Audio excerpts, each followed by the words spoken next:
Warren Buffett is arguably the most successful investor of all time. He has been averaging approximately a 20% growth of his capital per year, which has turned his small fortune of $1,000 in the early 1940s into quite an outstanding one of $86 billion as of 2018. In 2007, he became the richest man in the world for the first time, and lately he's been having a back and forth with the likes of the Bill Gates and the Jeff Bezos. His complete focus on investing can't be overstated. He always tries to save a buck in order to grow his capital faster. He is not interested in real estate, art, cars, or any other token of wealth. He still lives in the same old house which he bought 50 years ago. During his honeymoon, together with the young Susie Buffett, he traveled the US with a car stuffed with annual reports and Moody's manual. He basically never stopped learning and studying ever. This is a video presenting the top 5 takeaway summary of the Snowball, Warren Buffett and the Business of Life, written by Alice Prodder. Warren Buffett said, "Whenever my version is different from somebody else, use a less flattering one." In other words, not just the greatest investor of all time, but humble too. Let's get started with all the takeaways. Takeaway number 1, the power of compounding income. Imagine you just recently started a new job. During your first day, you work for 8 hours, and at the end of the day, your manager gives you $100. The next day, you go back and you get ready for another 8 hours of labor. You're slightly confused, but don't complain about being able to quit 10 minutes earlier. On day 3, the procedure is repeated only this time. Your manager gives you $100 after 7 hours and 40 minutes. On the day 7, when your manager hands over your salary after only 7 hours, you feel that you must ask what all this is about. Why do you keep earning the same amount but with less efforts? Your manager simply gives you the following explanation: because you worked yesterday. This illustrates the power of compounding income. Money comes easier and easier the more you have of it, or as in our example, the more you have worked previously. Warren Buffett understood the importance of this at an early age when he was presented with the book 1000 Ways to Make $1,000. He was very fascinated by one of the business ideas of the book, which was to buy weighing machines. You get paid by taking out a small fee every time someone wanted to use the machine.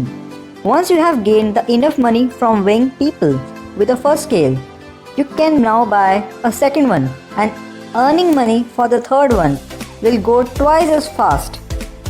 Warren Buffett used his approach early in his life, but the business consisted of pinball machines, not weighing machines. In this, he also discovered the miracle of capital money that works for its honor. He used the power of compounding income to his advantage in forming his first investing partnership, Buffett Associates. The deal was that he could gain half the upside above a 4% gain, but pay a quarter of downside to his partners. I have a hard time seeing the fund managers of the Wall Street exposing themselves to such a risk of losing capital. But in Buffett's case, this was a calculated risk that accelerated his compounding even further. By turning his capital, Berkshire Hathaway, into an insurance company, Buffett has been using the compounding to his advantage for many years now. You see, insurance premiums are always paid before the actual claims might come, which gives Buffett plenty of time to compound the money before an eventual payout.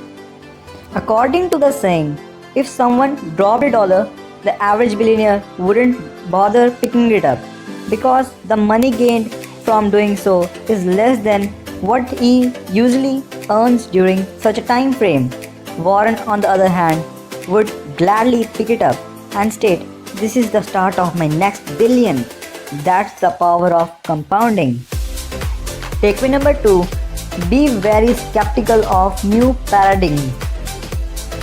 New paradigm is just like new sex. There just isn't any such thing.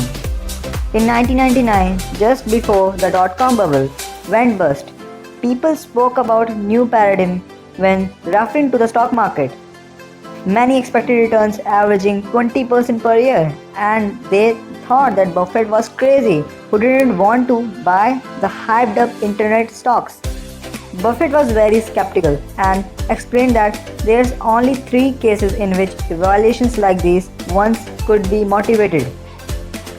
Interest rates are low and will continue to be do so, or decline even further. The share of the economy that goes to investors increase. In other words, employees and the government get less. The economy starts to grow faster.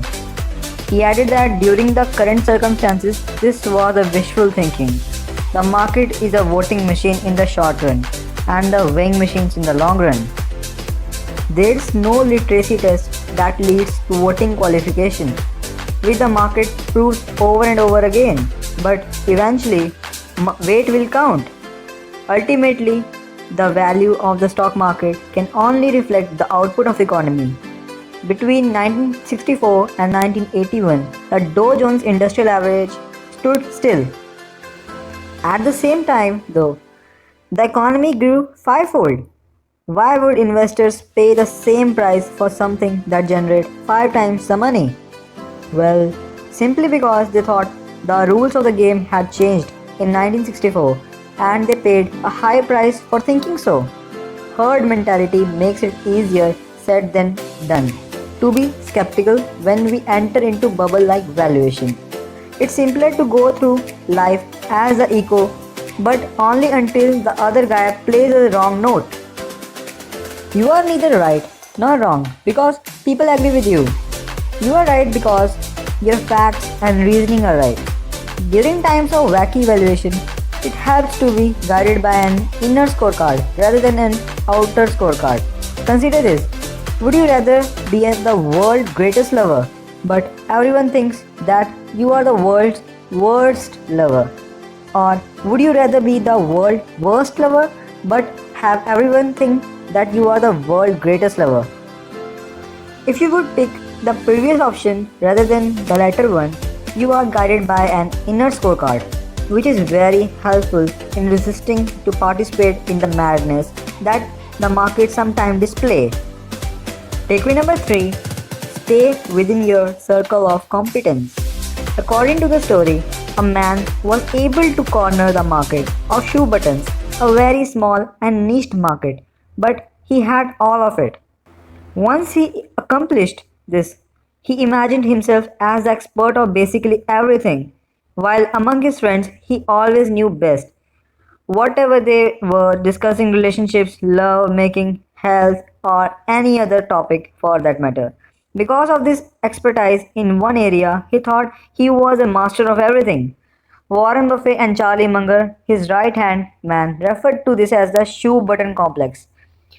Buffett attributes much of his success to the fact that he was able to avoid this and instead stay within the circle of competence, money, business, and his own life. For instance, Buffett could have pursued his grandfather's dream of becoming an author, but did not. Within the field of investing, this is especially important. Buffett explained it like this.